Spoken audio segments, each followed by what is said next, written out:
Good afternoon. This is the Correction Subcommittee. It is March the 9th at 4:30 p.m., and I feel good about it. Let's see. Madam Clerk, will you take the roll, please? Representatives Eldridge, Kiesling, Littleton, Moon, Powell, Chairman Halsey. Here. Mr. Chairman, you have a quorum. Thank you very much. Is there anybody with personal orders that they'd like to share or anything else? All right. Well, we'll hit it running. We have House Bill 1358 from Representative Reedy, who came all the way from Nampa, Idaho, to I got a motion and a second on that. Representative Reedy, you are recognized. It's good to see there's some Idaho fans in here, and it's still people say, well, how in the world did you make it to Tennessee? And, of course, the 101st Airborne, and then it was a Tennessee girl. So you know my epithet now. And it's all good. Pleasure to serve our military, but also a pleasure to serve with you folks here. And I forget how small this committee room is. Mr. Chairman and committee, this is something I have been working on the last few years, and working with community corrections and then trying to figure out how to get them a pay increase, and understanding that judicial reform, prison reform is a big issue. It's a financial burden to the state. And I asked with some lobbyists in working up this bill. Now, Mr. Chairman, I'm going to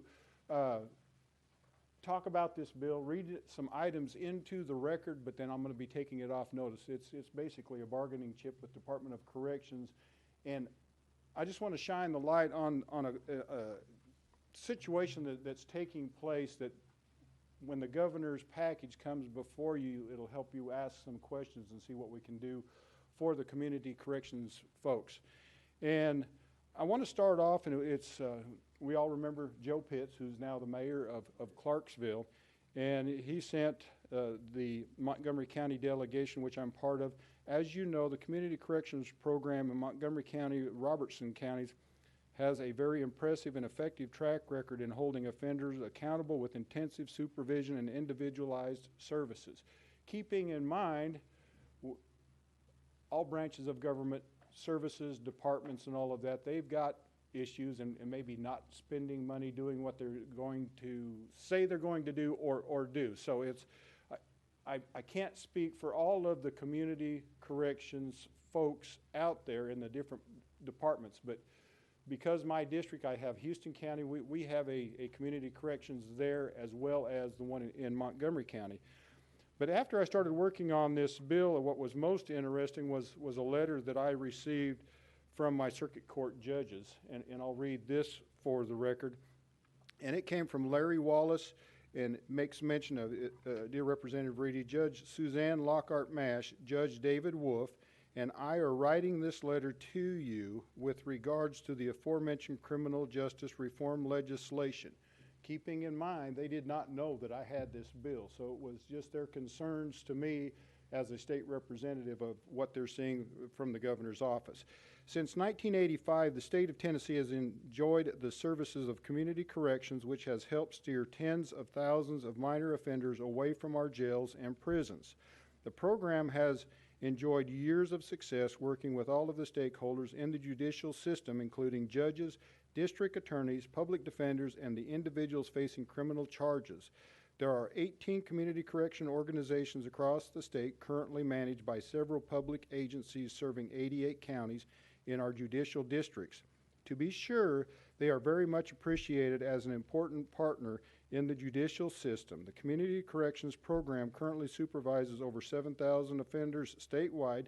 Additionally, they have around 300 employees statewide, many with 20-plus years of service to our state. The employees of Community Corrections have proven to be extremely loyal and effective in their work. The state funding for community corrections is only 1.2, which is about $14 million of the Department of Corrections' current budget. This clearly indicates that they are tremendously successful return on the investment from the state. There is currently a proposal, which would be the House Bill 784, in the form of criminal justice reform that will abolish community corrections. In our state, there is an increasing need for additional prisons and jail bed spaces.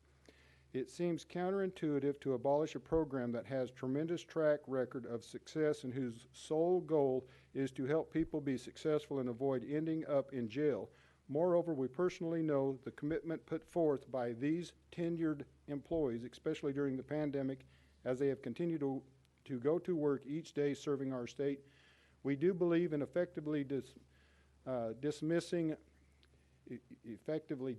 them during this time is the best course of action. It is our hope that you can assist us making sure community corrections and the amazing work that they do will continue for years to come. Best regards, Larry J. Wallace, presiding circuit court judge. And so with that, Mr. Chairman, that's information I wanted to share with you folks. Yes, I've been visiting with the Department of Corrections, and I think it needs to be an ongoing conversation just to shine the light on the situation that we currently have with those folks, also with Governor Lee, and see what kind of compromise that we can come out. I understand it. Change is going to be constant, but let's make sure we make the right change if at all possible. And Mr. Chairman, if you have any questions, I can handle those at this time, but if not, I will just take this bill off notice. Thank you. Representative Littleton. Thank you, Mr. Chairman, and thank you, Chairman Reedy. I got the same letter, so we're kind of in the same boat, but I realize where we're at the end of the day here as well. So appreciate the work that you've done. And again, I got the same letter, so I think all of us may have that have the same situation. So thank you very much. Any other comments or questions? Representative Powell, you recognize. No, I just want to thank the sponsor for bringing this, and I hope the governor's office does listen. This is vital also to our community here in Davidson County. So I hate that for whatever reason we seem to be getting away from this, because I think it's vital and reasons you demonstrated and mentioned. So thank you, and hopefully the governor's office will listen and we can continue to work on this and find the funding. Thanks. Appreciate your comments. Thank you, Mr. Chairman. Okay, thank you, Chairman. I appreciate it. All right, this House Bill 1358 has been taken off notice.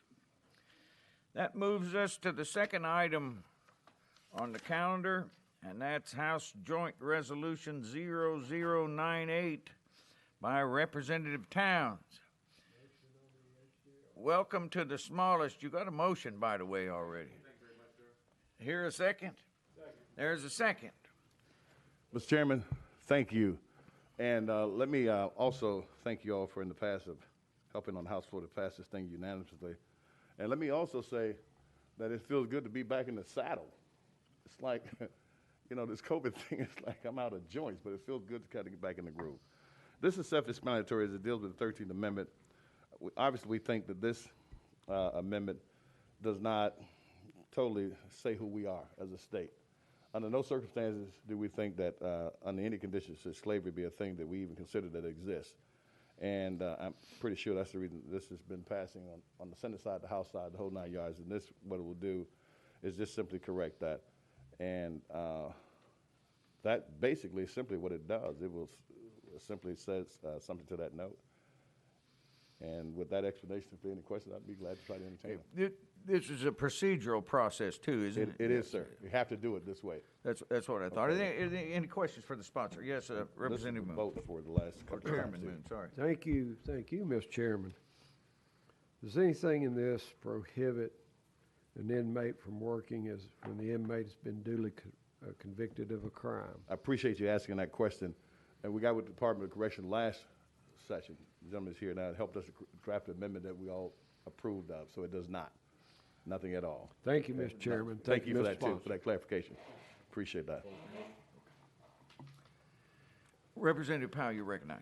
Thank you. And sponsor, I just want to try to remember the posture we were in. So, because I support this, think it's a great piece of legislation. Essentially, we passed it the House, passed the Senate. It had to be read so many times, and I think we just ran out of time for it to be read the correct Last number year. of times. That's correct. Last Okay. year. It would have been done then coming up. this gubernatorial race to be put on the public ballot, but you're exactly right. That's what happened. We just, as we do sometimes, we just ran out of time, you know? Well, I appreciate your persistence, and hopefully we can get this done. Thank you. Yes, sir. Thank you as well, sir. Any other questions or comments for the sponsor? All right, question's been called on the bill. All those in favor say aye. Aye. All opposed, no. Ayes have it. Your bill, Representative Towns, goes to the full committee, state committee. Mr. Chairman, once again, and committee members, thank you very, very, very, very much. Appreciate each and every one of you. Thank you. Is there any other business for this committee? Motion to adjourn. All those in favor say aye. We are adjourned.